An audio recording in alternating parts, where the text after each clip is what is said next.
Hello,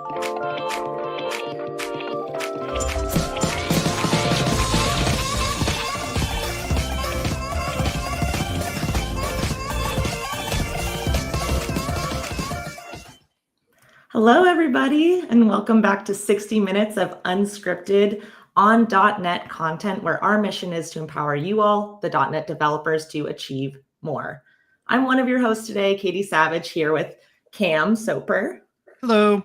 And today we have a couple of returning guests. So Dobri and Dan, I'd love if you could reintroduce yourselves and maybe remind us when you all were here last and what we heard from you and maybe what we're going to hear today. Yeah, sure. Thanks for having us. My name is Dobri Kolev. I am a head of architecture, or technically a senior principal engineer for a company called Delinea. I basically in charge of the platform development and developing very scalable solutions for improving the security and productivity of customers with their identity management.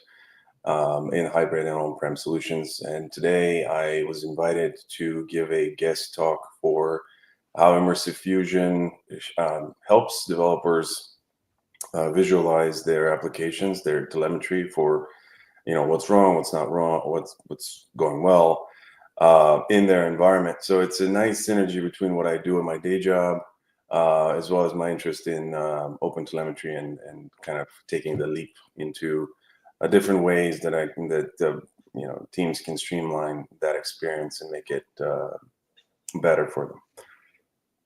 Thank you. I'm Dan Kowalski. I am working as a part-time program manager for Immersive Fusion. My main focus is pretty much the evangelism, so spreading the word, spreading awareness about it. Awesome. Yeah, I remember last time, even just getting the little taste that we did of Immersive Fusion was so cool. It was very Tron-like. So excited for you all to get into it today and show us what you got.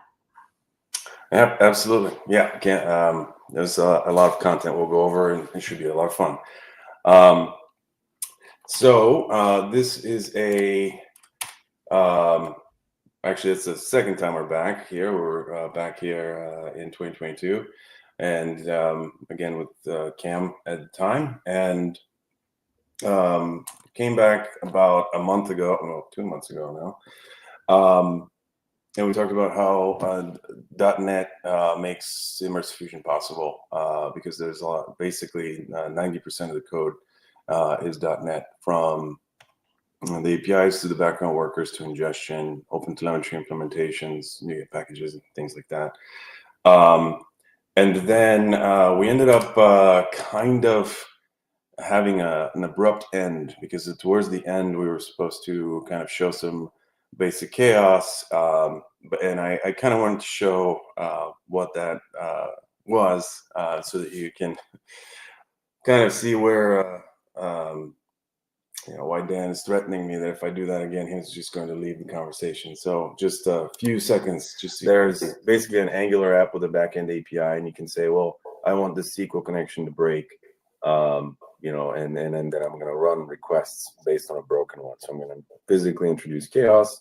All the SQL calls are going to break. Same thing with Redis and whatnot. But in this example, I'm just going to use Aspire, and I will also go into. Did we just lose Dobri? I believe so. All right, Daniel. There's so Dobri, if that was so, you were aiming for the chaos simulation. That seems pretty chaotic to me. It was very organic. I couldn't have planned any better. Yeah. We call that building suspense in business. Okay, so that today it's wow. Yeah, no, it was really it was nerve-wracking, and then I showed up at the end, and there was not enough time to go over any of the content, so we decided to come back, and so hopefully today no blips, although there is a storm, so we'll see how that works out.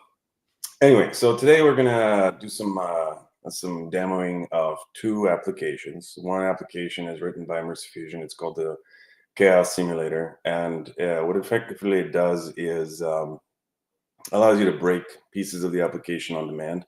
So you can kind of see how the telemetry changes and how you can react to it, or what kind of information you get when you're looking at the telemetry in the 3D space. The output is similar to what people are used to when they look at any APM, really, like call stacks, requests.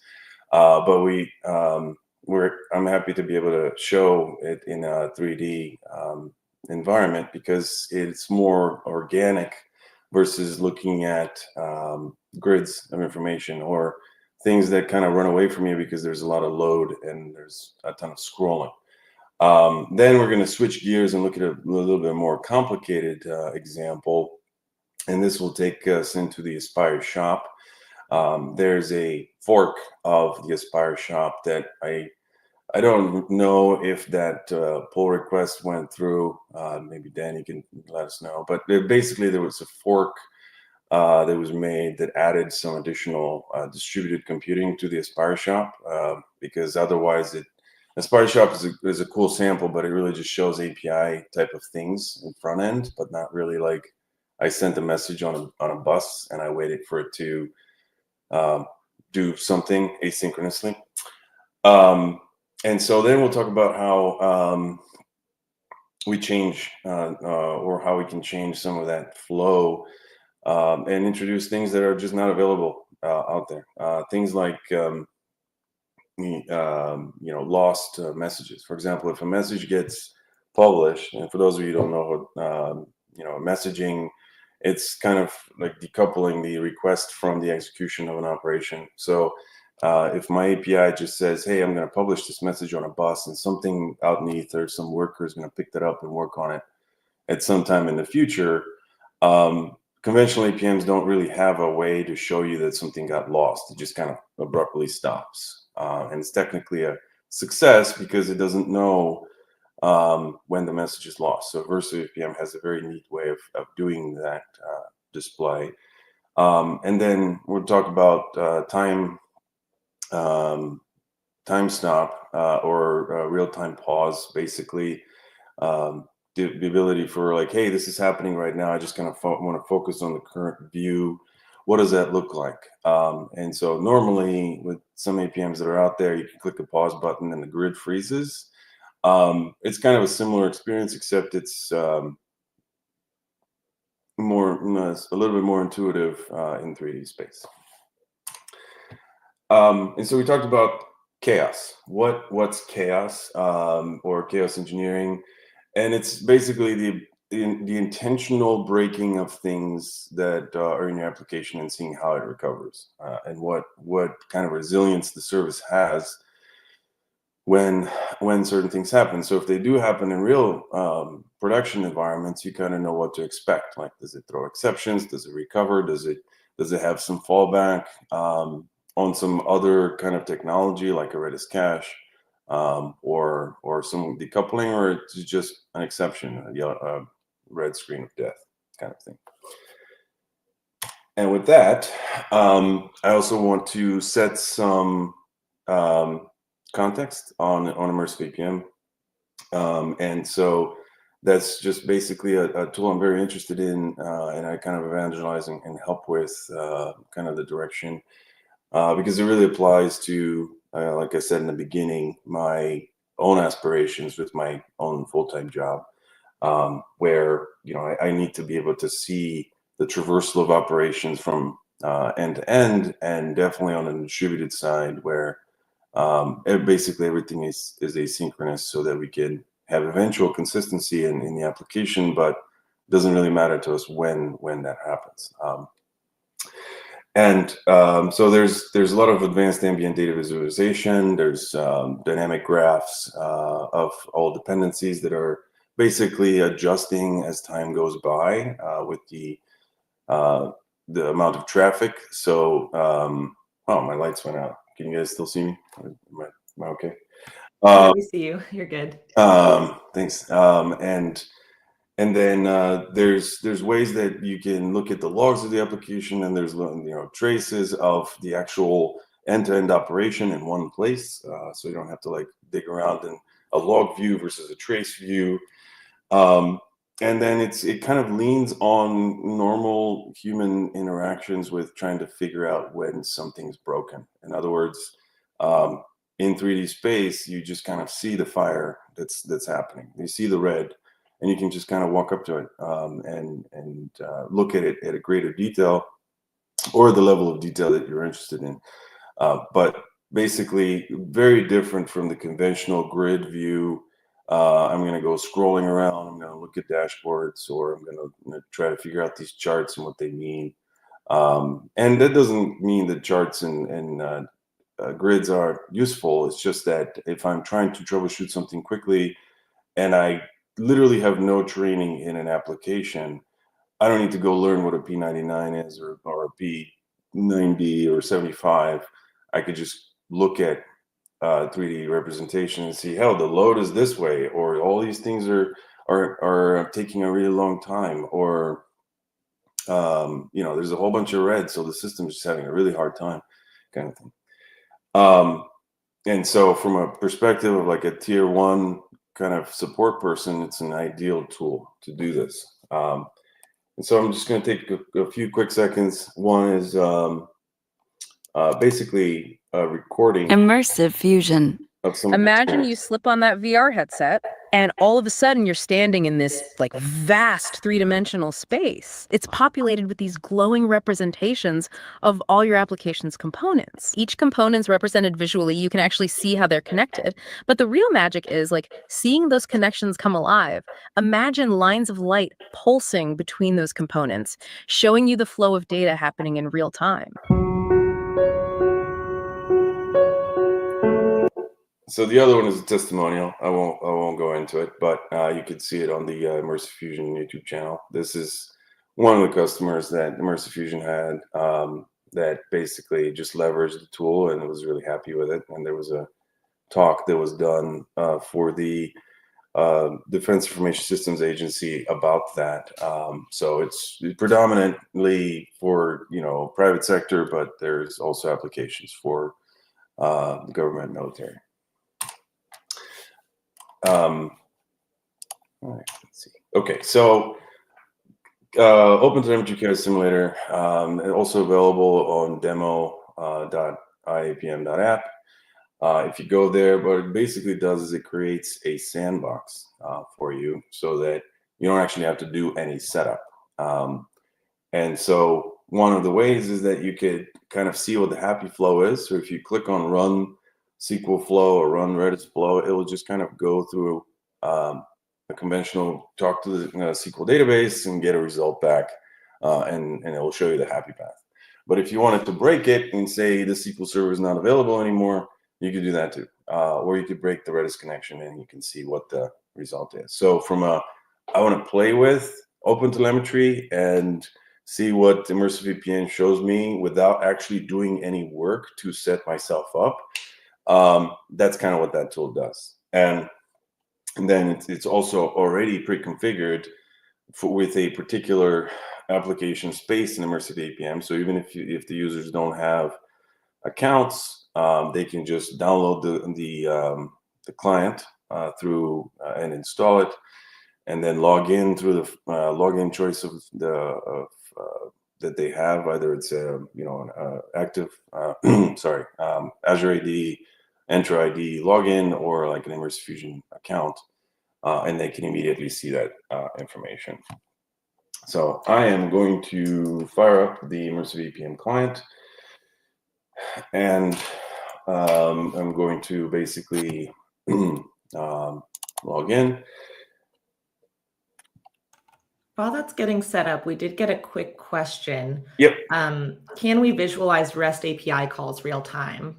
Absolutely. Yeah, this is example of a REST API call. The button is a REST API call that has some business logic, and I can go into that code if we have time. But it's absolutely a REST API, and it's I should have mentioned this in the beginning, because it's OpenTelemetry native, all of Immersive Fusion, or Immersive APM.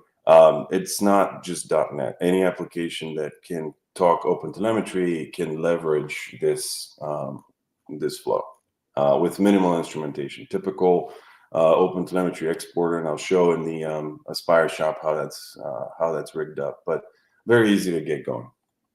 Very cool. And so I'm gonna log in with my. One second. I need to log in with a specific account here.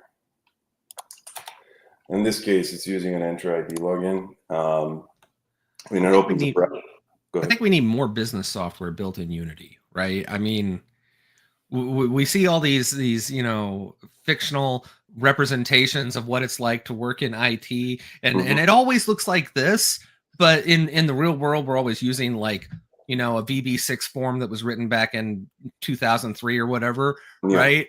Yeah, absolutely. I couldn't agree more. As a matter of fact, one of the biggest barriers to entry of Immersive Fusion and Dan, you could talk about that a little bit, I'm sure, is that everybody thinks this is a game, right? So if I look at this and I'm like, wow, this looks like World of Warcraft, do I get to choose my avatar? And it's not really a game. So there, for a long time, there's a big kind of effort to like disambiguate. Okay, it's not a game. It just looks like it. It's got some cool visuals, but you really, you could use that as it's a work safe type of tool. Actually, Dan, do you know if like you were telling me about some installer issues, and then you guys were doing some Steam work? Do you know anything about where that's at? Yeah. So there's some feedback about some issues with the installation process using the Windows installer. So we've been working on getting Immersive APM available on Steam. So that'll be available at the end of April. That's what we came up with, right? At the end of April. I guess, yeah, no, but that's Yeah. cool because it's kind of breaking that mold of like Steam's, mostly for games, but now you can, if you have a Steam account, you can just always get the latest updates. It's gonna be really nice. Yeah. Sorry, was there a question? No, I'm good. Okay. Okay, so like I said, there's this. Oops, no. Where's the browser? Browser. There I am. So here's my sandbox, and I have Immersive APM, and I'm gonna log into it, and like you just saw, I just logged into the client, and I'm gonna go into the demo. And what you see in the middle of the screen is.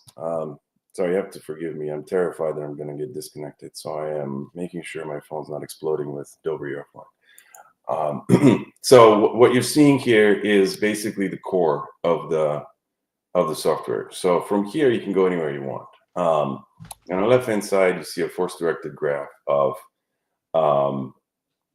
basically the application components, which will update as soon as I start doing things. On the right-hand side, you'll see the activities. And the way that Immersive APM refers to things, they're called grids. And a grid represents all of the operations of a application from end to end, including all dependencies, roles, and various things that take place. So if you have APIs, if you have workers, if you have REST APIs, gRPCs, doesn't matter. They're all kind of lobbed together in this one place. So you don't really have to switch screens or look at a different service name or whatever else that you normally have to do with other APMs. And so here you'll see it's kind of boring. I can walk up to this map, or I can just use my hotkeys on the right-hand side. This one on the top shows you the grid overall. So this is where all the operations are going to show up, and they show up like boxes that flow up from the sky. And the boxes stack, and that kind of shows you the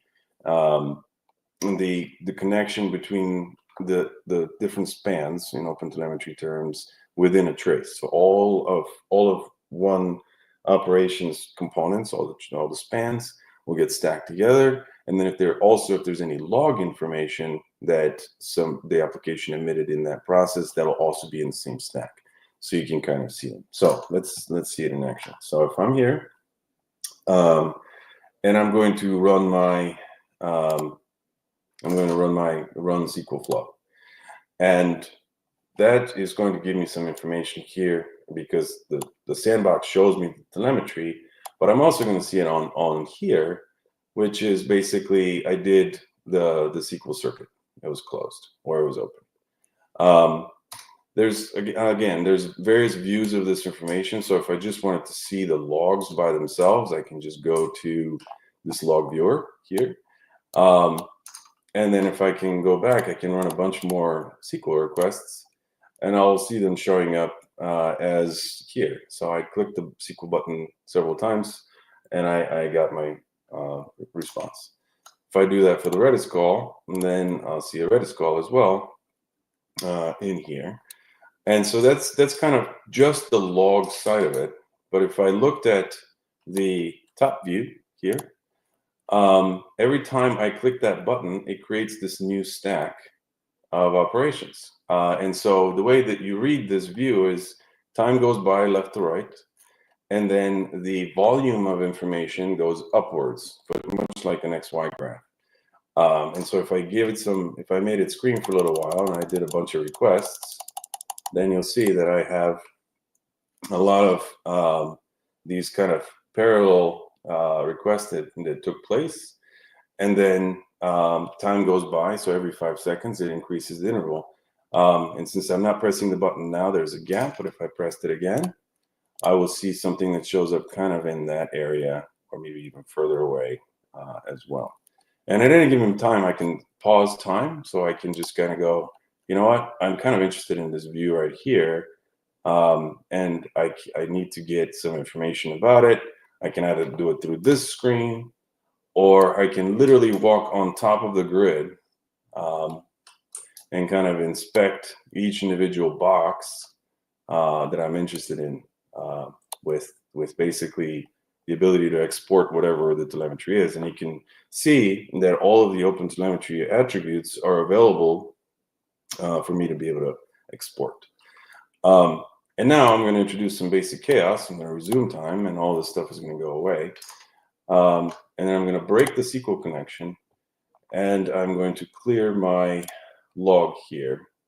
And so I'm going to run the SQL command, and it's going to fail, and it's going to be a whole bunch of red over here. So that's kind of a pretty obvious, I'm going to pause my time.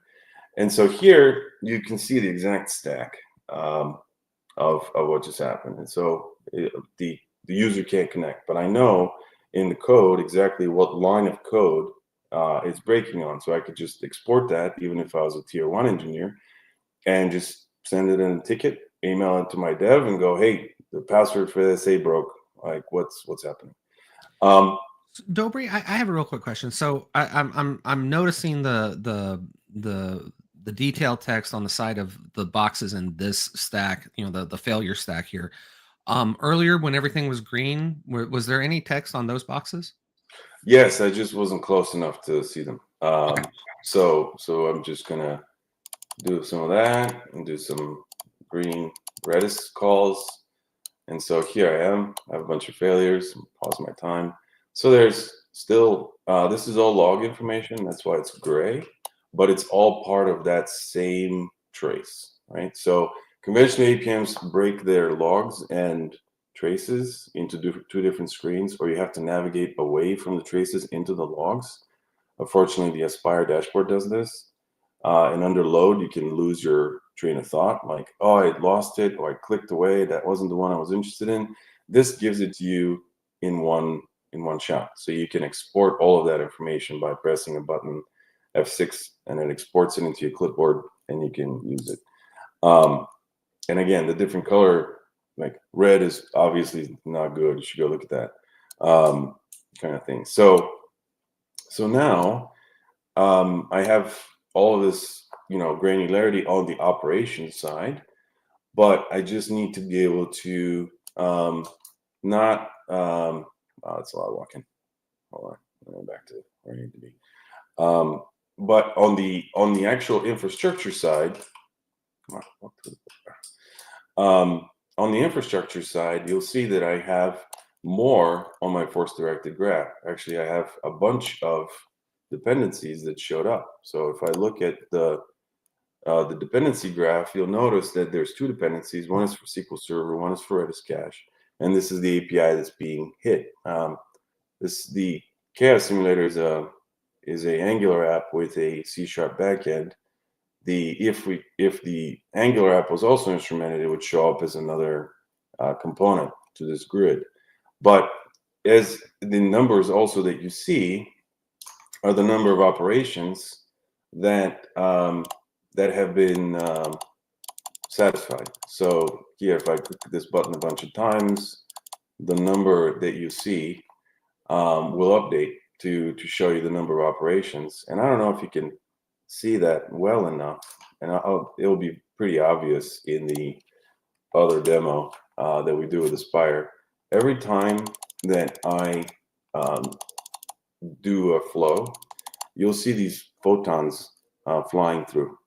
And so if I have a bunch of nodes or a bunch of application components like workers, APIs, I can see the traffic that's going from, so like this initiated this response, the return went back. So you've got all this stuff flying around to just kind of give you an idea of what's live and what's not, and which direction the traffic flows. So it's a really neat thing. And for the reason why I'm able to highlight this is because I can actually teleport to it. And I don't know what the current plan is for adding things to the platform, but at least the logs for this particular for this API would be visible, much like they were in the on that other on the core that I showed. So there's going to be a lot of interaction that's going to be added in this space, where to the point where you can even restart a pod or start an API if you wanted to. But that's kind of a long-term kind of view. Let's see. So covered that. And let's just kind of pause to see if there's any questions, and then I'll switch to Aspire. So I didn't see any questions yet. I did see our viewer, and I don't know how you pronounce your alias. I'm just going to go with Sneckdeck, because they were discussing. They obviously I think they like the product. They were talking about they initially were excited when you showed the 3D view, and then they started thinking about, gee, can I show this with my customers? And grateful that you included a portal. They thought that was a pretty cool effect. I think that reflects a lot of what I'm feeling anyway. Of I just wish more software was written with this kind of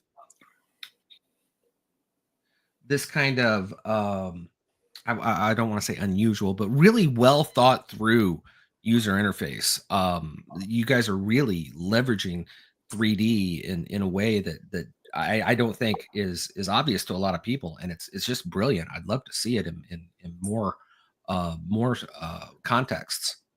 Yeah, no, I do too, and that's why I do these talks, because it's not mainstream. There's a lot of marketing material that needs to go into kind of showcasing this and just kind of getting over that barrier to entry. Like if you can clearly tell that there's right now this stuff seems healthy. It's fine. If I had this on one of my screens as kind of an ambient display, and at some point the UI goes away and I just kind of see this, but if I just introduced some chaos and broke some stuff, and then that API that broke is turning red. I know it's on fire. I can go to it and be like, hey, there's something wrong with my API.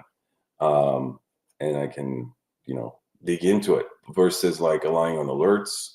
And again, alerts are great, right? If you're not looking at something like this and you don't have it ambiently visible, alerts are great. I love PagerDuty and Opsgenie functionality.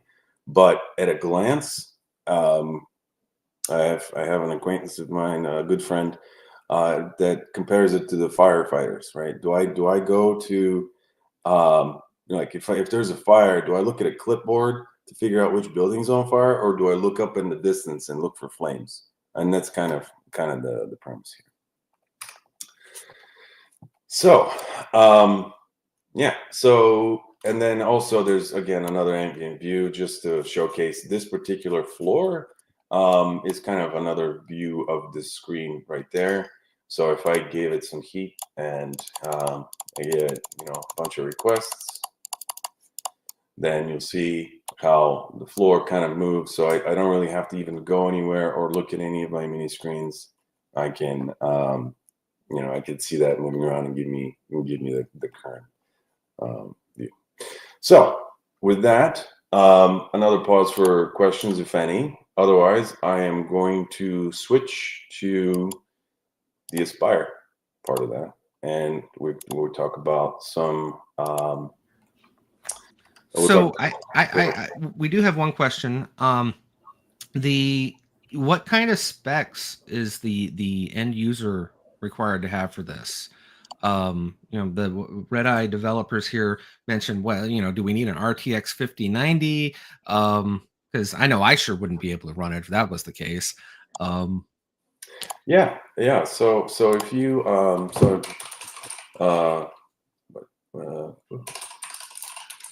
so in Immersive Fusion there is they're obviously the corporate website, but there's docs that is under docs.immersive fusion, and then if you go to let's see, supported configurations. So it kind of shows you what you need, and I affectionately refer to it as the trash laptop because it's like what my son uses for homework. But I can run that on a very poorly resourced machine. It doesn't. That has 8 gigs of RAM and an integrated graphics card, and it runs it just fine. Yeah, I've got a 3 gigabyte RTX 2060 sitting in my desk that I think would be perfect for this. Yeah. And then if you also preferences wise, and I think more settings are coming in. Right now it's on high quality, but if you get it down to minimum, it kind of really dumbs down the visuals, and it gives you a nice balance. If your hardware is not like a gaming rig, sure, but you have options to kind of still make it work, and very cool. Fair bit of testing around that as well. Okay, so let's see. So let me switch to the Aspire shop.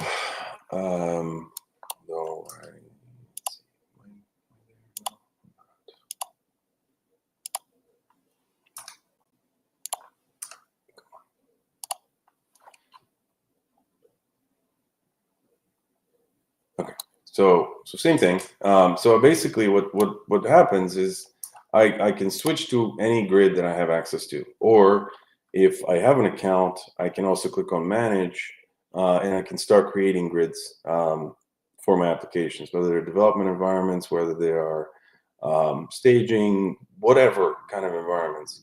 You click that, it opens the web browser kind of management functionality inside of Immersive APM, and then you can kind of configure stuff. But once you configure it, you end up with an API key, and that API key is essentially something that is the only thing that you're required to add to an application, basically by integrating using normal OpenTelemetry. Normal OpenTelemetry kind of NuGet packages and extensions. So if I go to the service defaults project, and then again, this is not something that is Immersive Fusion specific. This is literally out of the Aspire example or Aspire sample. Essentially, there's the add OpenTelemetry exporters. And what you do is you need to have the endpoint, which is given to you when you manage your and I might, if we have time, I'll go through creating a random grid. But essentially, it's the endpoint, which is like OLTP.IAPM.app, and then a API key. And once you have that, you can send to Immersive APM as well as whatever else you're sending to right now. So if you're using Datadog or App Insights, you can certainly do that, and you can complement them, right? One of the value props of Immersive APM is that it can be, but it doesn't have to be a total replacement of existing applications. So, APMs. So if you're like, I love my App Insights and it's great, but I really want some real-time feel to it. I kind of want to see it at a glance, and I want my real-time force-directed graph to update when I have dependencies. Sure, also add it to Immersive APM as well. Depending on what package you choose, you can be on the free one or whatever. But I'll let Dan talk about that if there's time. So you all are aware of what the Aspire shop is. If you don't, it's a great example of how to use Aspire, and it does a bunch of like scaffolding under the hood to set you up with some kind of required functionality for just standing up a sample application. And so the way that it shows up usually is when you fire it up, you fire up the app host application, and one of the things that it starts up is the dashboard. And in the dashboard, you have a bunch of baked functionality, such as that is in containers. So it runs the basket case basket cache, and a bunch of other containers, as well as APIs and other code that's local. So anything that starts with Aspire Shop is like a local code base there. The only addition that we've added in this pull request is these workers, and that's kind of on my ass because I deal with messaging a lot. But the difference is that essentially all that it does is it says if somebody clicks a button on the cart, a message goes out and a worker will process it. And so if that happens, it really does some benign waiting, but it illustrates the communication between APIs and workers over a bus dependency. So if we take a look at Immersive APM again, there's a bunch of stuff here that's kind of like normal health check stuff that Aspire does. But I'm going to do a clean slate because I think it did some health checking. So now it's a clean canvas. There's nothing on the force directed graph. If I look at it, it's just the core, and then two things showed up, which is the basket service and the Redis cache. So there's a Redis container running on Docker. Apparently the basket service wanted something from it. And now if I click my button, one of two things are going to happen, and I want you to be aware because it's actually intentional. There is a chaos provider, very rudimentary implementation of a chaos provider. Basically, it says if this is going to ponder some chaos at some point, get a random number. If the random number is 0, throw an exception. Otherwise, go no, let it be. And so that is currently rigged in two places. One is in the consumer. So again, message picks the message up and says, what do I do with this message? Do I process it? And so in the processing aspect of a message, I will ponder some chaos. And if I end up saying, yeah, throw, it'll throw in the consumer. There's also in the cart. So if I add something to or if I'm loading the cart rather, if there's chaos, it will crash. So let's see. So if so it didn't get a 0 this time. I'm going to give it some refreshes and see if it explodes. Wow, I haven't gotten a 0 yet. Come on, oh, there we go. It exploded. And while it did all of that, it reloaded the store several times, which meant that it went through all of these roles in some fashion or another. So it stands to reason that I should see a whole bunch more dependencies and a whole bunch more services that are in the ecosystem. And if I switch over to the force-directed graph, I'll see that all of these kind of dependencies have shown up. So there's like a RabbitMQ one, which is, whatever, 5671. One of these is RabbitMQ. I don't know. There's a bunch of Redis. Oh no, the RabbitMQ hasn't shown up yet because I haven't actually clicked this add button. But I did see the front end explode, right? So I see that as being an error. And I also see photons flying around for like the various health checks and other things that these services do with each other. So I'm going to refresh it, get back to normal because it's not zero, it's not crashing anymore. And I'm just going to add some more things that exploded. Great.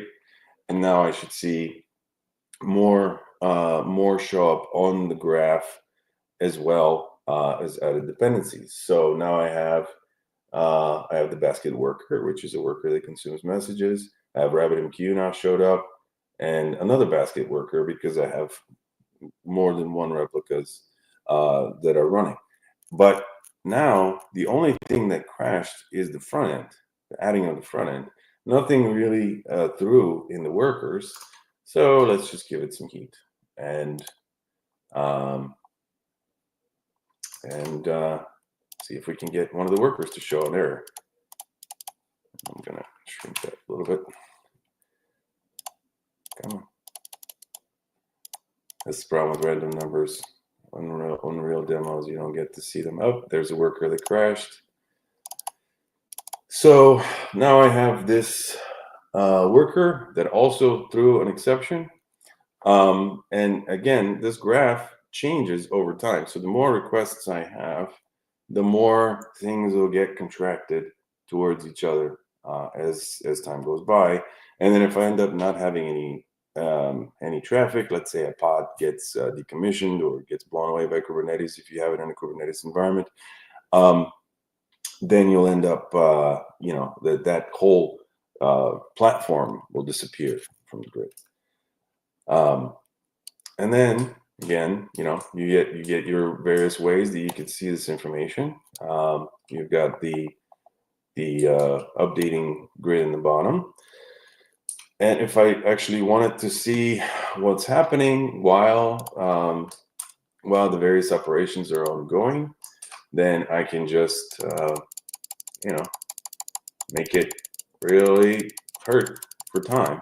And so what we're looking at right now is, again, I'll pause so we could discuss this. If we back to the original premise of what transpired,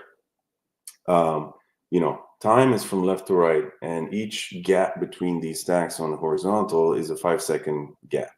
So what that means is that within 15 seconds, or 20, 30 seconds, I submitted a whole bunch of requests. So the volume goes up on the y-axis and the time goes to the right. So immediately you could say, well, in the span of 10 seconds, I got a ton of requests. What you'll also notice, and I think that's a bug actually, is that there's these weird ones that are kind of growing. And why are they growing? The reason they're growing is because they haven't been accounted for by the system. It knows that there's a request, and I'll go look at it from a different view. If I go on this grid, you'll notice that I have these longer ones that are just kind of constantly expanding. And why is that? It's because the worker hasn't processed them, or Immersive APM doesn't know what the outcome of this message is. In other words, it's been sent, but it hasn't been processed. And it's showing now because I have it paused. Technically, that they're fine, but I'll illustrate by kind of killing the workers so that I can submit messages, and I'll literally lose those messages because there's no worker to process them. So I'm here, and I start this back up. This is where I got disconnected last time. So hopefully you guys see me still. And do you guys see me? Yes. Oh, Yeah, you're good. I panicked. Okay, so here we are. I started the Aspire shop, and now you see that I don't have any workers that are running. I have the catalog manager and whatnot, right? And just for posterity's sake, I'll show you what the logs look like or what the traces look like in Aspire. And so if I gave, or actually, you know what? I'm gonna disable also the chaos simulator because I don't want it to crash my UI or throw exceptions. So let's see, is it ever -1? No, so it will always run. So okay, so what I've done is I kind of disabled in a silly way the chaos guy because I'm showing lost operations in Immersive APM. So I won't be throwing any errors, so there won't be any chaos introduced. But I will start seeing how none of my messages that are being published are processed, and Immersive APM will tell me that there's stuff hanging. So I'm just going to wait for this to warm up.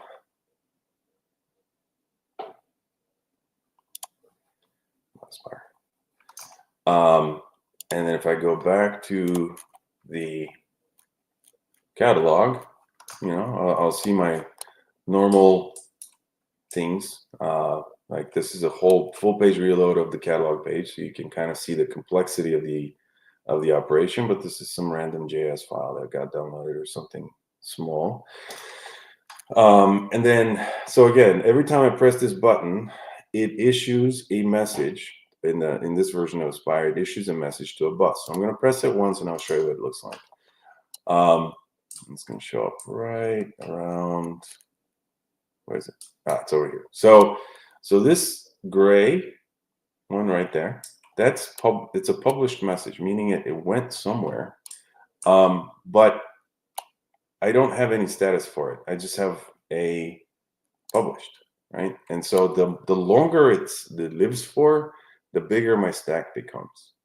And so while the others are completed, I've lost something. I know that there's a message. I can click it and I can see, okay, there's a customer basket message sent, but I have no idea where it went. And it's just constantly getting bigger. So if I make it unhappy and just smash the button for a little while, then you'll see that there's more traces that come in over there, and they have a similar problem. Like I can immediately tell that there's a distributed operation that's either taking a really long time or it's just not getting done, right? Versus if I go to the Aspire, where's the dashboard? So if I come to traces, and I look at this and I say, what is it? Where's my add to basket? I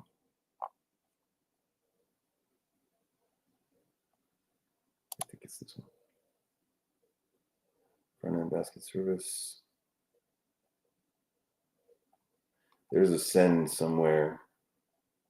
Front end post, date basket. I can't find it. Anyway, there's nothing in the dashboard here that tells you lost a message, right? It all seems happy and healthy.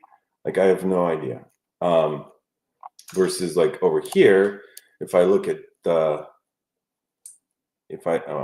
okay. After a little while, it just kind of removes the idle ones depending on settings. And my settings are, even if I've lost operations, don't just clobber my screen with a whole bunch of hanging stuff. But if I do that again and I don't actually move away from the screen, you'll notice that stuff is going to linger and get bigger and give me an indication. So it's not really an error, but it's something that I need to be able to know, especially in highly distributed systems. For example, in Delinea, we have this thing that runs on client, on machines. a distributed kind of workload system where they communicate with each other over MQTT. Well, I need to know if a workload on the machine hasn't gotten a message. And in order for me to do that, I can't really pore over logs and figure stuff out. I can just basically look at a subsection of the grid, filtered view of this stuff, and just kind of immediately tell, yep, no, there's something's not right. It's not failing. It's just there's nothing on the other end. And Immersive Fusion makes it really great to see. So that is what I have. Thank you all for giving us another opportunity to showcase some cool tech. Any questions, comments, feedback? Getting a lot of comments and feedback. I haven't seen a ton of questions, so please ask them now. But a lot of applauses, a lot of, we're excited to use this, and also some different kind of imaginings of scenarios. Somebody said, imagine this in the dashboard room of the company on a big screen, and different ways that you could integrate this into your flow. Yeah, it's awesome. I mean, I actually am looking at some of this. This is great, great feedback.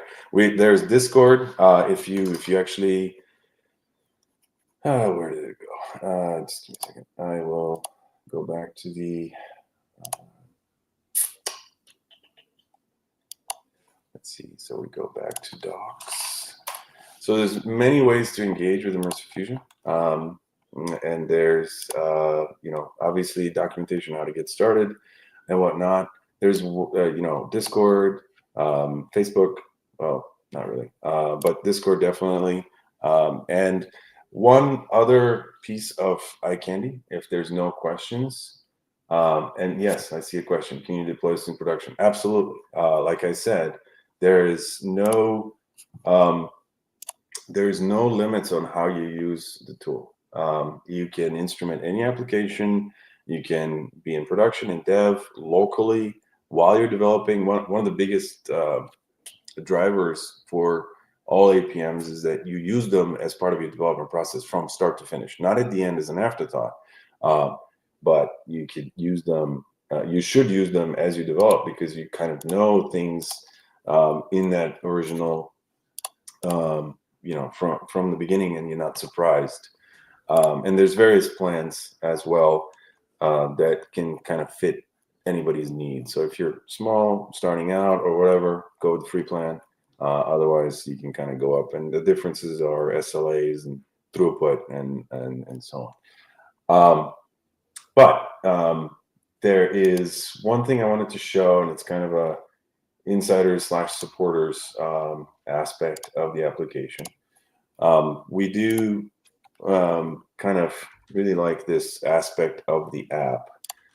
It's called the whole of supporters. And so because of the fact that Immersive APM is kind of this different, revolutionary is a big word, probably too strong a word, but it's a different way on looking at, observability and, telemetry and application. So all supporters, anyone that's invested in the company in some fashion, or has otherwise been like an early adopter, there's a place, it's called the Hall of Supporters, where we showcase this information. So like Immersive Fusion was part of the Founders Hub. I was a graduate of that. So this will over time kind of grow as a place where, it's kind of not really what you would use to troubleshoot the application, but it's kind of like a, thank you for your support kind of an area, versus like credits at the back of an app.